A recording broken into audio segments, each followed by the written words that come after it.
it's like battle rap, like really, right? Like, and it was crazy because it's like, yo, we had so much. There was so much like back then when we were Yeah. popping with Grind Time East Coast. There was so Mm-hmm. much like trying to cross brand, making sure that like we were like, oh, at Drum, which is down the block from Pyramid. Pyramid, and like and that our events would happen on Sunday before the dubs, so that after we would let out from our event, It'll go those right up same the people block. could just go right up the block to the dub, right? Yep. And it's just like, yo, treat it like battle rap. Like dead ass have like That's quite a literally how videographer Twitch works. that knows how to capture the shit Ab- right at the absolutely. right like way so that it can be edited perfectly That almost for matters more than the consumption event. online. The event could More. suck. The Yeah. event could be horrible. Everybody there could be like, "This was ass. I was a horrible time. I don't ever want to do this again." But if the footage is fucking It's fire, dope. that's it. No, that's like, yo, wild. you. And you could even have it Yo, where there's a people are bunch of- in battle online rap, talking there's a about how whole- fire it is. I mean, look at that verses, right? Yeah. That verses that just happened with fucking I can't remember who it was. Somebody was like, Zips and the locks. yeah, and in the room it was like Locks murked it on the internet, but everyone was like, nah, B, you don't understand. In the room, so and so. It might not have been them. It was one of these verses, but like when you looked at the people's reaction from, Oh, I think it might have been the KRS One and Rakim. yeah, that's the one. Kane. Yeah, Yeah, sorry. So like when you watched it back yeah. and forth on the internet, it was like, yo, it didn't look the same as it was in the room. And so effectively there are two completely different reactions that appeared on the internet based on how you consume the show, and the internet decided what it decided regardless of what the room felt. And usually that's what for one thing I learned talking to battle rappers is the internet gets to decide a lot more than the room does. Absolutely. That's why they stopped. That's why they stopped announcing winners, and they just let let it go to the internet and let people talk about it. Yeah, I can tell you from being a part of it. Like that's what was the downfall of Grind Time was like, yo, the judging is just fucking it up. Just let people argue over who they think wins rather than deciding for them and upsetting them and turning your audience off to you. Yep. You know what I mean? And battle rap is another like great example of that, of where like, yo, sometimes like you'll have a performance that's like it's great in the room, it doesn't translate well online. Yeah. Or it was shitty in the room and like online it's everything. In the room. Like people felt like, oh, Sway won this battle in the venue, but then it goes online and people are like, yo, you didn't catch the live perform, the live crowd didn't catch everything that this guy was doing and saying, and then they fuck with that. Even have so it's just like, I'm not gonna lie, the rewind button does change the entire experience. I mean, it's true, but ultimately, like, and this is kind of bringing it back to what we were talking about at the beginning about like the live, like having the talent to perform live versus the internet, and this is why I say the people who are upset that the new generation doesn't value it is why it's a little misplaced, is because like things don't go backwards. So no matter how upset motherfuckers are about shit, they're never going to unbuild the car. You know what I'm saying? They're not going to unbuild the TV. They're not going to unbuild the radio. So once TV showed up, don't like people will be upset. They'll be like, oh man, back in the day, you didn't have to look good. You just needed a great voice. It was all about the voice. Well, guess what? The TV's here. You got to look good. That why spend time arguing about like how it could have been or how it was? Like, you know what I'm saying? Like the internet is here. It's not going away. Like, you know what I'm saying? So like we either figure out how to use it, or we do what we do for now and behind. Right, and we get left behind. Is the truth, because that's what happens to anybody who's not willing to to evolve. Right, yeah, like absolutely. Behind. You're either growing or you're dying. There's you get left behind. There's no staying still. You're either growing or you're dying, and that's why it's like that's why I'm so super excited about the Diesel challenge and all of the content we got for that, and like the even the beef between Royce the 5'9" and Lupe Fiasco, which EO Dub sort of got pulled into. I'm like, yes, talk about us more on the internet. Yeah, like let shit happen on the internet, please. I'm hoping. I'm like, can somebody else beef with fucking Osiris Anthem? Like, you know what I'm saying? Like, who else we got there that raps up with the beef with Osiris Anthem? Because it's just it's all a good look, man. For us to exist more in that lane, And it definitely adds a lot when people on Instagram are making your shit go trendy because it's just the trendy shit on Instagram that day. It helps. Also, shout out to you, both you guys, because we should probably go back through your archives and highlight a lot of the history that you guys are bringing up in these conversations. Because what happens is like this would like fucking slay on TikTok. I was thinking because people just don't know. One of the things I was thinking is, you know what's really hard to do? And I just checked your site. Like, it's not easy to find the hours of concert footage that exist from all of y'all. And if you were to grab like some of this classic concert footage and just pump that shit in 45 seconds on TikTok. Oh my gosh, you would have little 16-year-olds that you could never talk to in your life that care. Content from the live performances, that's the part that actually matters. Is that 45 seconds of like Rise doing fucking, I guess, Moolah. Absolutely. Moolah, and the whole crowd going crazy. Yo, that's it. For people to be like, whoa. I wish I was there that night. Why did I miss out? Exactly. Right. Why I wish I was there that night. That's always the feeling people have. It's right. They don't see like a motherfucker. They don't see the 5 minutes you have to sit through the other motherfucker. You know what I'm saying? But like there is like the privilege. Or like you got all this footage out there. Is all I'm saying, and it's like it's not simple to navigate it. Well, we're working on that too. You're absolutely right, because a lot of it is other people that recorded us. Like, you know, EO Dub has almost never had we have one guy that like tapes up a lot. And also shout out to Marco Polo. Marco Polo has like so much footage of not shouts to Donovan Cass. Shout out, yes, Donovan Cass, who also, if you ever need to move in New York City or whatever, he owns Chelsea Movers. Fucking moves everybody. Shouts to Chelsea Movers. That's the shit that I love about the indie scene is like how much like between battle rap and like the indie, nothing but Venn diagrams, man. Hip-hop scene, like there's just all this like, I know a dude that like I was trying to bring to New York. Sorry, I'll bring it back real fast and make it short. But like this dude went viral with his first battle in fucking Podunk Shittown, USA, and like I was trying to bring him to the draft to New York City because I was like, he's like, I like his style. He's got super potential. There was a guy that I had who had his similar style. Yeah. They were both white. I was like, this would be a great battle. He didn't do that. He didn't battle much after that at all. Ends up becoming a fucking YouTube magician that's like super popular with like millions of subscribers. And I'm like, people don't even realize that like this guy used to fucking battle rap and shit. Right. You know what I mean? Yeah, that's the indie scene of hip hop has all sorts of like it spreads into the worlds of everything. Yeah, you know what's my favorite thing? And when I say the favorite thing, I mean I mean it sarcastically. I mean, this is just something I noticed that happens that I find interesting. Is when I was younger, there was a lot of white rappers, so many white rappers, you know, in the scene doing the thing, and almost like clockwork, this thing happens where they hit a certain age. And they want to go back to wherever they came from, and then they scrub the internet of all of their like raps and rapping and shit like that. And it's almost like they never existed. You know what I'm saying? And it's like, it's one of those things where, like people talk about shit. Well, people talk about like vultures or people who are like tourists in the culture or whatever like that. And you know it, but you don't necessarily look to your left and right and be like, oh, this guy and that guy. But it's true, because I don't look at this as like something I can leave.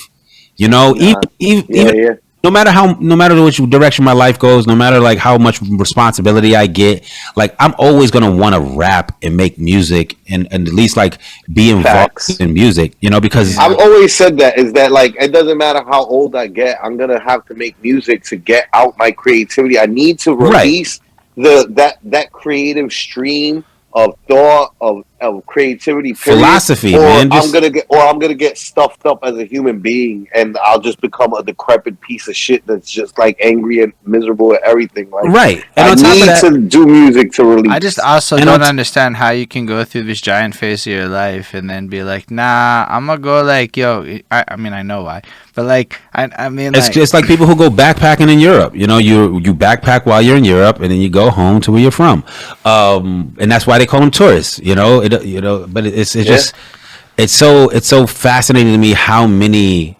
times I've seen it. You know what I'm saying? And it's like, wow, like that's such an interesting thing. Like I don't understand. Happens a lot. Right. It's like you don't like because like we all want to be successful and everyone almost everybody wants to be rich, right? But it's like, yo, okay, so you're not gonna get rich doing this. Maybe that's where the realization you come to. Why stop? Yo, you want to know why sometimes you might stop? It's a little anecdotally. Being the white rapper in your mid-30s in mid-management in corporate America is a vibe that not a lot of people have ever talked about because it's not something that's, going to come up a lot. Because you want to know why? When you get there, you find out that you got to speak super white and, like, really do. Like, I got in trouble once, like, you can't be using slang like that no more if you want to be getting more money. And, like, I realized the real reason I can't leave my job is how tolerant they are of my life. Like, I am able to go to your rapper lifestyle. And it's like, I don't, like, it is what it is. It's just that old school black people's not professional shit. It's just how it's perceived. And so all of a sudden you're facing $30,000 a year more and you're going for a job interview in an era where people be combing your social media. Like this is a badge of pride to me. I call myself a fucking content creator to you corporate flex type vibe. But like apparently that's not the average way that most people will approach it when facing a check type thing. And also, like, but that's changing too, right? This is new. Like now, for an employer, it's not crazy to like Google someone and find out they have a podcast. Yeah, no. Nowadays, things have changed. Like, there's fucking guys with fucking neck tattoos, white guys with neck tattoos, fucking working fucking goddamn stocks at fucking Wall Street and shit, and you're just like, what? Why was this? I think it's like also people are like more lenient with like young people because like at a certain point you realize that companies aren't hiring mid-30s people unless you hella good, right? You got to be like something going in your life because everybody at 20 is honestly got arguably a very similar skill set for most of the modern world when everybody's a digital marketer flipping web traffic shit. That's kind of like, yo, you're either in the physical world of some kind, you're in retail, or you're working for some company doing internet shit, whether it's selling products, whatever. But it's like, but even that's changing because like with more people working from home and the people who do the hiring don't know, like it's another thing if the person who's hiring you has the skill set to do your job, but they don't know. Like a lot of these people who hire people for coding don't know how to code. You know what I'm saying? So what it is like they're like, I guess this person's qualified. You know what I'm saying? Like they say they've got this certificate. That's what they need, I suppose. So it's, things become like more and more skewed. But that's we're getting off on another tangent.